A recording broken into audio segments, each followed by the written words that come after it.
Hello दोस्तों, मैं विनय कुमार आपका स्वागत करता हूं यूट्यूब के इस चैनल पर। दोस्तों, हम पढ़ रहे हैं क्लास 12th के पोल साइंस के पहले बुक का पहला चैप्टर शीतयुद्ध का दौर। दोस्तों, इस वीडियो का ये थर्ड पार्ट है। दोस्तों, सेकंड पार्ट में हमने पढ़ा था कि जो ये देश हैं यानी कि यूरोपीय जो देश है वो दो गुटों में बंटना स्टार्ट हो गया था, एक पश्चिमी गठबंधन के देश और एक पूर्वी गठबंधन के देश। जो पश्चिमी गठबंधन देश थे वो उसका नेतृत्व अमेरिका कर रहा था और जो पूर्वी गठबंधन या पूर्वी गुट के जो देश थे उसका नेतृत्व सोवियत संघ कर रहा था। दोस्तों, फिर आगे क्या हुआ हम इस पार्ट में कवर करेंगे, तो चलिए स्टार्ट करते हैं। दोस्तों, पश्चिमी गठबंधन ने यानी कि अमेरिका ने स्वयं को एक संगठन का रूप दिया। ठीक है दोस्तों, अब ये जो पूर्वी और पश्चिमी पश्चिमी और पूर्वी जो गुट थे, इन्होंने क्या किया, खुद को एक संगठन का रूप देना स्टार्ट कर दिया। कई सारे इन्होंने संगठन भी किए हैं, लेकिन इसकी शुरुआत जो है सबसे पहले अमेरिका ने की। ठीक है, सबसे पहले अमेरिका ने इस चीज़ की शुरुआत की। तो उसने क्या किया, उसने अप्रैल 1949 को, ठीक है, अप्रैल 1949 को नाटो की स्थापना की। नाटो का फुल फॉर्म होता है दोस्तों उत्तर अटलांटिक संधि संगठन। ठीक है, नाटो के अंदर कुल 12 देश शामिल थे। इन 12 देशों ने यह घोषणा कर रखी थी कि उत्तर अमेरिका, ठीक है, उत्तरी अमेरिका तथा यूरोप के इन देशों में, किन देशों में दोस्तों, ये जो 12 देश हैं, इन देशों में किसी एक पर भी हमला होता है तो उसे संगठन में शामिल सभी देश पर अपने ऊपर हमला मानेंगे। ठीक है दोस्तों, कहने का मतलब ये है कि ये जो 12 देश शामिल थे, ठीक है, नाटो में, अगर इन 12 देश में से किसी भी एक देश पर कोई भी देश आक्रमण कर देता तो ये 12 का 12 देश जो हैं वो उस एक देश का आक्रमण नहीं मानते, वो मानते कि इन 12 के 12 देशों पर हमला हुआ है। ठीक है, इन्होंने एक दूसरे की मदद करने की ठान रखी थी। ठीक है, अब ऐसे में क्या हुआ कि सोवियत संघ तो चुप नहीं बैठ सकता था। ठीक है, तो सोवियत संघ ने क्या किया, उसने भी एक संधि की। उसने क्या संधि की कि 1955 में वार्सा संधि की। इसका क्या लक्ष्य था, इसका लक्ष्य ये था कि नाटो में शामिल देशों का मुकाबला करना। जो ये इसका मुकाबला करने के लिए सोवियत संघ ने किसकी स्थापना की, नाटो की। अब अमेरिका यहीं तक सीमित नहीं रहा दोस्तों, उसने आगे चलकर सीटो और सेंटो की स्थापना कर डाली। सीटो की स्थापना जो है कि 1954 में और सेंटो की स्थापना 1955 में कर दिया। तो सीटो का जो फुल फॉर्म होता है दक्षिण पूर्व एशियाई संधि संगठन और सेंटो का जो फुल फॉर्म होता है केंद्र संधि संगठन। ठीक है, अब इन दोनों के जवाब में सोवियत संघ ने क्या किया, सोवियत संघ ने उत्तरी वियतनाम, उत्तरी कोरिया और इराक के साथ संबंध मजबूत बनाए। ठीक है, इन दोनों के जवाब के लिए सोवियत संघ ने वियतनाम, उत्तरी कोरिया और इराक के साथ अपने संबंध मजबूत बनाए। ठीक है दोस्तों, इससे पहले वाले वीडियो में हमने पढ़ा था कि जो छोटे देश हैं वो बड़े देशों में क्यों शामिल होते थे। तो हमने पढ़ा था कि जो ये छोटे देश है वो बड़े देशों में शामिल इसलिए होते थे क्योंकि जो बड़े देश है वो छोटे देशों को सुरक्षा का वादा देते थे, हथियार देते थे और आर्थिक मदद देते थे।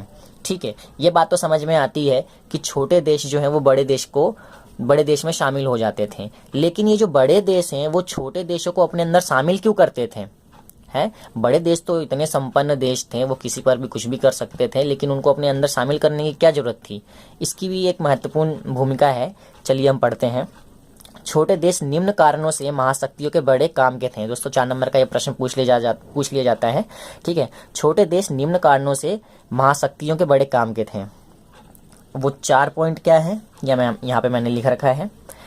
पहला पॉइंट, महत्वपूर्ण संसाधन। ठीक है दोस्तों, जो बड़े देश हैं उनको छोटे देशों से महत्वपूर्ण संसाधन मिल जाता था, जैसे कि तेल खनिज।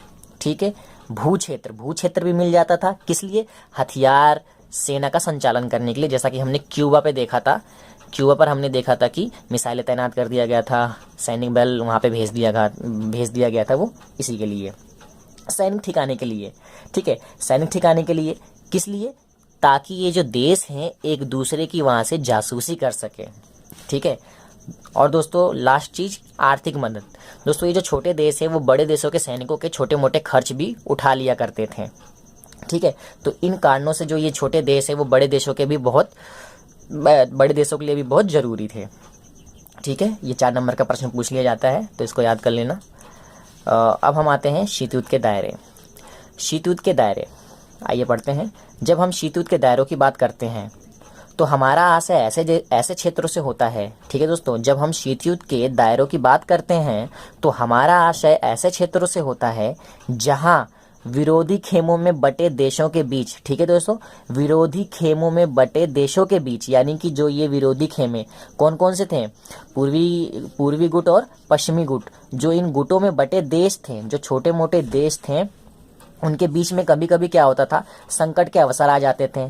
ठीक है, अमेरिका और सोवियत संघ आपस में बहुत कम लड़ते थे, लेकिन कभी कभी क्या ज्यादातर मौके क्या होते थे कि जो उनके अंदर देश शामिल है छोटे वाले, वो आपस में लड़ने लगते थे, युद्ध हुए, उनके होने की संभावना बनी, लेकिन बात एक हद से ज्यादा नहीं बढ़ी। ठीक है दोस्तों, जो ये छोटे मोटे देश थे वो आपस में कभी कभी लड़ लेते थे, तो उनके बीच में जो है खूनी रंजिश तो नहीं हुआ और ये मामला ज्यादा गंभीर भी नहीं होता था। कुछ एक मामलों में जो है जनहानि हुई, वो हम देख लेते हैं। कोरिया, वियतनाम और अफगानिस्तान जैसे क्षेत्रों में जनहानि हुई। ठीक है, अब दो देश जब कभी कभी लड़ लेते थे तो उनके बीच में मध्यस्थता की भूमिका भी कोई कोई निभा देता था, जैसे कि नेहरू ने उत्तरी और दक्षिणी कोरिया के बीच में मध्यस्थता की भूमिका निभाई और संयुक्त राष्ट्र संघ के महासचिव ने कांगो संकट में मध्यस्थता की भूमिका निभाई। ठीक है दोस्तों, अगला टॉपिक दोस्तों हमारा अस्त्र नियंत्रण संधि है। दोस्तों अस्त्र नियंत्रण संधि जो है ये 1960 के दशक में होना स्टार्ट हो गया था। इसके अंदर दोस्तों 3 संधियां दी हुई हैं: परमाणु परीक्षण प्रतिपाद संधि, प्रतिबंध संधि, परमाणु अप्रसार संधि, परमाणु प्रक्षेपास्त्र प्रसीमन संधि। ठीक है दोस्तों, अब ये संधियों की जरूरत क्यों पड़ी? दोस्तों संधियों की जरूरत बिल्कुल थी क्योंकि ये दोनों ही देश, अमेरिका और सोवियत संघ, परमाणु संपन्न देश थे। ठीक है, इनके पास एक से एक घातक हथियार था।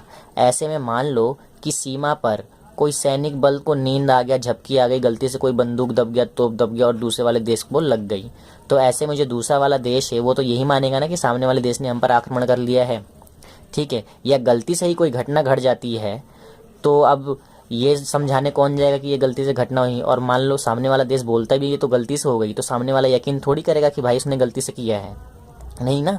तो ऐसे में क्या हुआ कि इनको डर हुआ कि कहीं ऐसा कुछ ना हो जाए। ठीक है, क्योंकि परमाणु संपन्न एक से घातक हथियार, दोनों में अगर युद्ध हो जाता तो हमने पीछे भी पढ़ा था कि ये तय कर पाना मुश्किल होता कौन जीता कौन हारा, क्योंकि दोनों का ही बहुत ज़्यादा नुकसान हो जाता।